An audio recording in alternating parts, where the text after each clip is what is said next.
Everyone, आज हमारा topic है, अगली पोएम कक्षा 12 के लिए पढ़ेंगे हम द होप। आशा। आशा क्या है? देखिए, आशा वो है जिसके आधार पर हम भविष्य की जो कार्य है, जो योजनाएं हैं, वो बनाते हैं। आशा ही है जिसके आधार पे हम सब कुछ अपनी प्लानिंग्स वगैरह निर्धारित करते हैं। वही बातें इस कविता में बताई गई है। देखिए, हम पढ़ते हैं इसका पहला स्टैंजा है, hope is given different names. आशा के कई नाम दिए गए हैं। क्या क्या नाम दिए गए हैं? सम कॉल इट एक्सपेक्टेशन, कुछ इसे उम्मीद कहते हैं। Others term it future relevance, और दूसरे तर्कों में या दूसरी बातों में इसे कहा जाता है फ्यूचर रिलेवेंस, यानी भविष्य की प्रासंगिकता, यानी भविष्य से संबंधित। सम अदर्स, कुछ और, थिंक इट, कुछ इसे सोचते हैं। किस रूप में सोचते हैं? अ मेज़र ऑफ बेनिफिकेशन, एक माप के रूप में। किसका माप? उपकार के माप के रूप में, कि किसी व्यक्ति ने मुझ पर क्या उपकार किया था तो उसके लिए मुझे क्या करना है। इस संदर्भ में जो माप है उसके रूप में भी आशा को देखा जाता है। देखिए, पूरी इसमें इस स्टेंजा में 3 बातें निकल के आई हैं कि कुछ इसे एक्सपेक्टेशन कहते हैं, उम्मीद कहते हैं, कुछ इसे फ्यूचर रिलेवेंस कहते हैं, भविष्य की प्रासंगिकता। कि भविष्य की प्रासंगिकता मतलब जितने भी फ्यूचर के काम होते हैं, जितने भी हमारी फ्यूचर की क्रियाएं होती हैं, हम बिकॉज ऑफ होप ही कर पाते हैं, इसकी वजह से ही कर पाते हैं। यदि हमने कक्षा 12 में हम लोग और हम पढ़ाई कर रहे हैं, खूब मन लगा के पढ़ रहे हैं, खूब मेहनत कर रहे हैं, किस आधार पर, किस आशा के साथ? इस आशा के साथ हम वो करते हैं कि शायद मेरे अच्छे मार्क्स आएंगे परीक्षा में, मैं अच्छे नंबर प्राप्त कर पाऊँगा। इसी आशा, इसी फ्यूचर रिलेवेंस के आधार पर ही तो हम भविष्य की प्लानिंग करते हैं। सम अदर्स थिंक, और कुछ सोचते से उपकार का माप, यानी उसने मेरे साथ अच्छा किया था, उसने मेरे साथ ये एहसान किया था, तो मुझे उसके बदले में ये करना है। तो ये सब बातें हैं, ठीक है। उम्मीद ही तो है, उम्मीद के आधार पर ही तो हम सारे कार्य करते हैं, ठीक है। तो इस प्रकार से आशा का इस स्टेंजा में 3 बातें कही हैं कि अलग अलग लोगों ने इसे अलग अलग नाम दिए: एक्सपेक्टेशन, फ्यूचर रिलेवेंस और मेजर ऑफ बेनिफिकेशंस, ठीक है। ये था हमारा पहला स्टेंजा। इस स्टेंजा से 2 जो प्रश्न निकल कर आते हैं उन पे हम चर्चा करते हैं आगे। देखिए, what are the different names given to hope. Hope को कौन कौन से भिन्न भिन्न नाम दिए गए हैं, भी हमने पढ़ा, ठीक है। देखिए, क्या क्या नाम दिए गए हैं? Expectation, future relevance and measure of benefications, ये 3 नाम दिए गए हैं। देख लेते हैं। एक्सपेक्टेशन हमें बिल्कुल स्टेंजा में से लिखना है। Expectation, future relevance and measure of benefications, उपकार का माप, भविष्य की प्रासंगिकता और उम्मीद। These are the different names given to hope.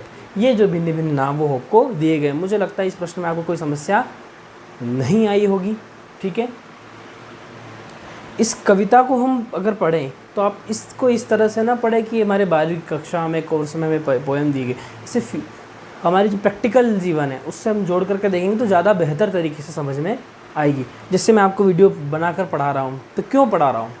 इस उम्मीद के साथ, इस एक्सपेक्टेशन के साथ कि बच्चे पढ़ रहे होंगे, ठीक है। इस फ्यूचर रिलेवेंस के साथ कि ये वीडियो शायद आपको आगे जाके बहुत लाभ देने वाले हैं, क्योंकि वर्तमान में विद्यालय में कक्षाएँ नहीं लग रही है, तो ये आपको वहाँ फ़ायदा देने वाले हैं। तो ये फ्यूचर रिलेवेंस के रूप में ठीक है। नेक्स्ट प्रश्न की ओर चलते हैं। What does the poet say about hope? कवि होप के बारे में क्या कहता है? क्या कहता है कि अलग अलग लोगों ने इसे अलग अलग नाम दिया गया है, कि गिवन डिफरेंट नेम्स। कवि कहता है कि इसे अलग अलग नाम दिए गए हैं, अलग अलग लोगों द्वारा अलग अलग नाम दिए। भाई, ये उम्मीद है, भविष्य की प्रासंगिकता है, माप है उपकार का, इस तरह से, ठीक है। द पोएट सेज, कवि कहता है, ठीक है। प्रेजेंट सिंपल में सेंटेंस था, से में आ गया, सेज हो गया। अबाउट होप, होप के बारे में कहता है, दैट की, इट इज़ गिवन, इसे दिए गए हैं, पैसिव वॉइस है। It is given different names, इसे भिन्न भिन्न नाम दिए। इट किसके लिए आया है? होप के लिए आया है ना, कि होप को दिए गए हैं विभिन्न नाम बाय डिफरेंट पीपल, अलग अलग लोगों द्वारा अलग अलग नाम दिए गए। जैसे होप इज फ्यूचर रेलेवेंस, भविष्य की प्रासंगिकता है। देखिए, मुख्य रूप से देखा जाए तो भविष्य की प्रासंगिकता ही है होप, क्योंकि होप ही है जिसके आधार पर हम सारे कार्य करते हैं, ठीक है। जो जितनी भी हमारी प्लानिंग्स योजनाएं वगैरह वो इसी के आधार पे तो कर पाते हैं। रिलेवेंस टू सम पीपल, कुछ लोगों के लिए, बिकॉज क्योंकि इट इज़ रिलेटेड, ये संबंधित है, टू फ्यूचर, भविष्य से संबंधित है, वी डिसाइडेड,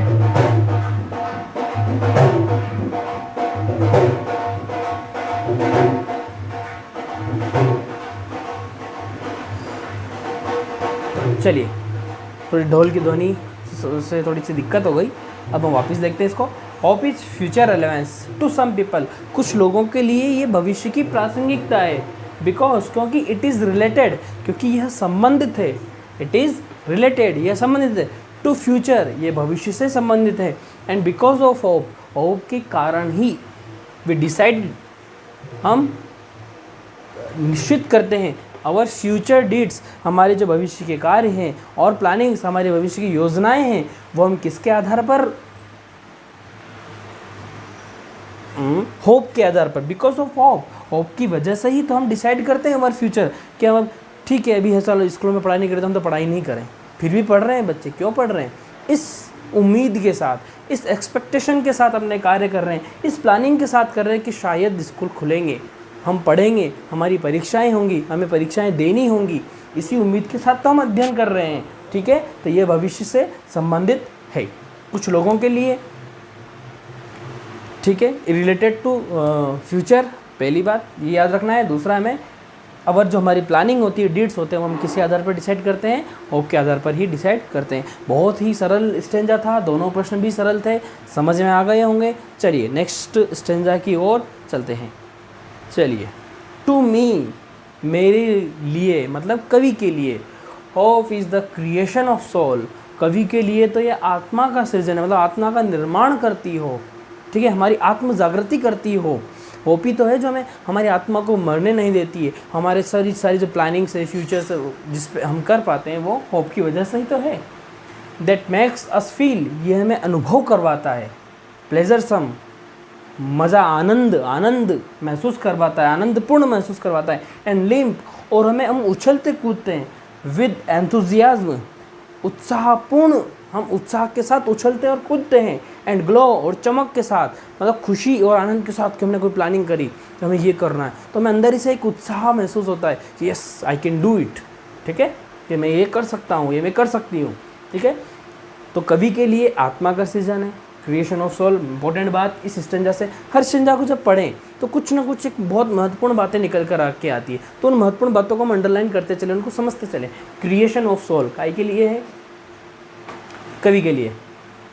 कैसे है, क्योंकि ये हमें महसूस करवाती है आनंद और उत्साहपूर्ण, आनंददायक महसूस करवाती है, उत्साहपूर्ण करवाती है, और ग्लो, और हमारे जीवन में चमक महसूस करवाती है। इसी कारण हम उछलते कूदते, मतलब आनंदित होते हैं, उछलना कूदना मतलब खुशी से झूमना, ठीक है। ये स्टेंजा, इसके जो प्रश्न है वो देखते हैं। इसका जो पहला प्रश्न है, what does the poet take hope for himself, कवि स्वयं के लिए क्या लेता है, क्या लेता है स्वयं के लिए। To me hope is the creation of soul. तो देखते हैं, द पोएट टेक्स, दो, इस एक प्रश्न में दो है, हम पहले पर चर्चा कर रहे हैं। What does the poet take hope for himself, the poet takes, क्योंकि डज चला गया टेक के पास, does hope as the creation of soul for himself. सीधा सीधा हमने स्टेंजा से उतार करके छाप दिया है यहाँ पर, ठीक है। As the creation of soul, आत्मा का सृजन, आत्मा के निर्माण के रूप में लेता है। What does it make us feel, यह हमें क्या महसूस करवाता है। That makes us feel pleasuresome and limp with enthusiasm, ठीक है। Hope makes us feel pleasuresome और हैप्पी, वह हमें आनंददायक महसूस करवाता है या खुश महसूस करवाता है। बहुत ईजी था, कोई प्रॉब्लम नहीं होगी। नेक्स्ट प्रश्न की ओर चलते हैं। चलिए एक बार और देख लेते हैं। कवि आत्मा किसके रूप में लेता है आशा को अपने लिए, क्रिएशन ऑफ सोल, आत्मा के सृजन के रूप में लेता है, पहला बात। दूसरी बात, what does it make us feel, यह हमें क्या महसूस करवाता है, प्लेजर, हम सब महसूस करता है। एक शब्द लिखना है सिर्फ हमें हमारी तरफ से, और हैप्पी, दोनों का मतलब एक ही है, ठीक है। नेक्स्ट की ओर चलते हैं। अगला, what message does the poet convey through this stanza, इस स्टेंजा के साथ कवि हमें क्या संदेश देना चाहता है या क्या संदेश प्रदान करता है। ये जो प्रश्न है इसको हमें हमारे अनुरूप हमारी भाषा में ही लिखना होगा। इसका उत्तर हमें शायद स्टेंजा से नहीं मिल पाएगा, क्योंकि हमें तो कभी क्या कह रहा है वो हमें हमारी शब्दों में लिखना है। तो देखते हैं, द पोएट कन्वेज, प्रदान करता है, द मैसेज, संदेश, दैट की hope is the basis of everyone's life. बिल्कुल जीवन का आधार है, प्रत्येक व्यक्ति के जीवन का आधार है, क्योंकि कोई भी व्यक्ति कोई भी कार्य करता है तो किसी न किसी उम्मीद के साथ ही, किसी न किसी आशा के साथ ही कार्य करता है। यदि उम्मीद या आशा नहीं तो व्यक्ति का जीवन किसी भी काम का नहीं है। यदि मैं विद्यालय जा रहा हूँ, बच्चों को पढ़ा रहा हूँ, तो इसमें एक उम्मीद के साथ कि बच्चे पढ़ेंगे, बच्चे मिलेंगे, मुझे सैलरी मिलेगी, इस उम्मीद के साथ हम कार्य करते हैं। ठीक है, हर व्यक्ति किसी न किसी उम्मीद के साथ ही कार्य करता है। यदि किसी के जीवन में उम्मीद नहीं है तो उस व्यक्ति का जीवन नहीं है। बेसिस ऑफ एवरीवन्स लाइफ, प्रत्येक का जीवन का आधार है। होप मेक्स हमें आवर लाइफ हैप्पी, ये हमारे जीवन को खुश बनाता है। एंड फुल ऑफ एंथुजियाज्म, और उत्साह से भर देता है और हमारे जीवन को खुश बनाता है। ये थोड़ा सा हमने पोएम से ही लिया है। तो मतलब ये हमारे जीवन को खुश बनाता है, मतलब खुशी प्रदान करता है और उत्साह प्रदान करता है हमारे जीवन में। कौन प्रदान करता है? होप, आशा। ठीक है, नेक्स्ट स्टेंजा की ओर चलते हैं। Yes, in the past we have survived on hope. भूतकाल में हमने आशा के आधार पर ही तो सर्वाइव किया था, मतलब आशा के आधार पर ही तो हमने जीवन निर्वाह किया था। ठीक है ना। We surmise of future because of hope, हम भविष्य को निर्धारित करते हैं बिकॉज ऑफ होप, होप के कारण ही। होप किल्स नेगेटिविटी इनसाइड, आशा अंदर की जो नकारात्मकता है उसको मार देती है। एंड फिल्स अस विथ, और हमें भर देती है, काम एंड क्वाइट, हमें प्रसन्नता और शांति से हमारे मन को भर देती है आशा के कारण ही। देखिए, किल्स नेगेटिविटी कैसे मारती है आशा? जैसे अभी कोविड-19 की वजह से कई बच्चे घर बैठे तो अंदर ही अंदर से नेगेटिव हो, और विद्यालय खुलेगा नहीं खुला, मैं 12th बोर्ड को एग्ज़ाम कैसे दूंगा, कैसे दूंगी, कैसे पास होऊंगा। लेकिन अगर आशा है कि नहीं, हम ऑनलाइन जो क्लासेस चल रही है विद्यालय की, उनसे पढ़ करके हम शायद अच्छे नंबर प्राप्त कर सके, विद्यालय शायद अगले महीने में खुल जाए, हम पढ़ने जाएंगे, ये आशा हमारे अंदर, हमारी जो नेगेटिविटी है उसको मार देती है। क्योंकि अंदर अभी के समय में कई लोगों के मन में नेगेटिविटीज़ है, लेकिन यदि आपके पास एक शब्द है, एक चीज़ है, आशा आपके मन में, तो वो चीज़ आपके अंदर की नेगेटिविटी को हमेशा मार देती है, आपको पॉजिटिविटी से भर देती है। और पास्ट में जैसे हमने कल जो जिया वो किस आधार पे, जो क्योंकि हमने परसों सोचा था कि कल मैं ऐसा कर लूँगी या मैं ऐसा कर लूँगा, उस आधार पे तो हमने जीवन को व्यतीत किया था। हमने कक्षा 11 पास की, ठीक है, कैसे पास की कि मैं कक्षा 12 में जाऊंगी, कक्षा 12 में जाऊंगा, मैं अध्ययन करूंगा, मैं अच्छे नंबर प्राप्त करूंगा। किसकी वजह से? Because of hope. ठीक है, चलते हैं प्रश्न की ओर। What does the hope play its role? How does the hope play its role in our whole life? हमारे संपूर्ण जीवन में आशा अपना रोल किस प्रकार अदा करती है? करती है? होप इज़ द फाउंडेशन, आधार है, ऑफ आवर लाइफ। जैसे हमने उस प्रश्न में देखा था, बेसिस ऑफ एवरीवन्स लाइफ, वही बात है, फाउंडेशन ऑफ आवर लाइफ, हमारे जीवन का आधार है। यदि आशा नहीं तो हम कुछ कर भी नहीं सकते। यदि आशा नहीं होती तो शायद हम कक्षा 10 में परीक्षा नहीं देते, कक्षा 11 में नहीं आते, तो कक्षा 11 की परीक्षा देकर के हम कक्षा 12 में नहीं आते। ठीक है, क्या करना है जीवन में? आशा ही नहीं आपके मन में कि मुझे तो कुछ भी नहीं करना है, 12वीं मुझे तो कुछ चाहिए ही नहीं। वो आशा है, हमारे अंदर उत्साह है, तभी तो हम आगे कुछ कर रहे हैं। बिकॉज ऑफ होप, आशा के कारण ही we have survived in past, हमने भूतकाल में जीवन को जिया। सर्वाइव करना है ना, जीविकोपार्जन करना, जीवन जिया। इन द सेम वे, उसी प्रकार वी प्लान आवर फ्यूचर, हम हमारे भविष्य का निर्धारित करते हैं। दस द होप प्ले, इस प्रकार आशा हमारे जीवन में अपना महत्वपूर्ण रोल अदा करती है। देखिए, survived in past and same way in plan our future.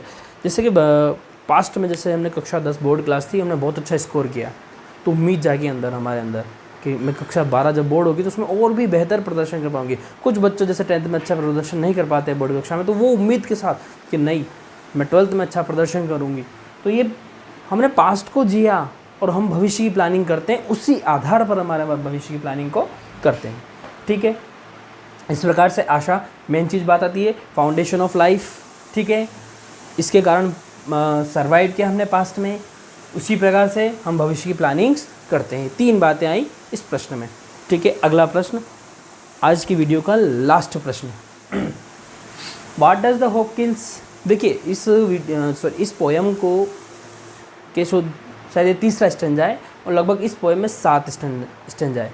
तो हो सकता है अगले 4 स्टेंजा या तो मैं नेक्स्ट वीडियो अगले ही वीडियो में समाप्त कर दूं या अगले 2 वीडियो और लेकर आऊं।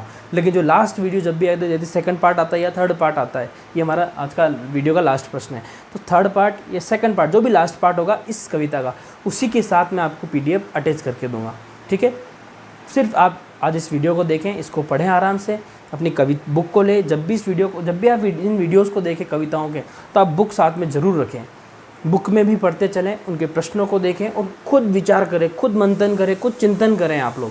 क्योंकि ये जो 10 नंबर है बहुत इंपॉर्टेंट है हमारे लिए, ये 10 नंबर कहीं जाने नहीं चाहिए हमारे हाथ से। ठीक है, तो इन पोएम पे आप अच्छी तरह से फोकस कर लें फिलहाल। व्हाट डज होप किल्स, आशा क्या मार देती है।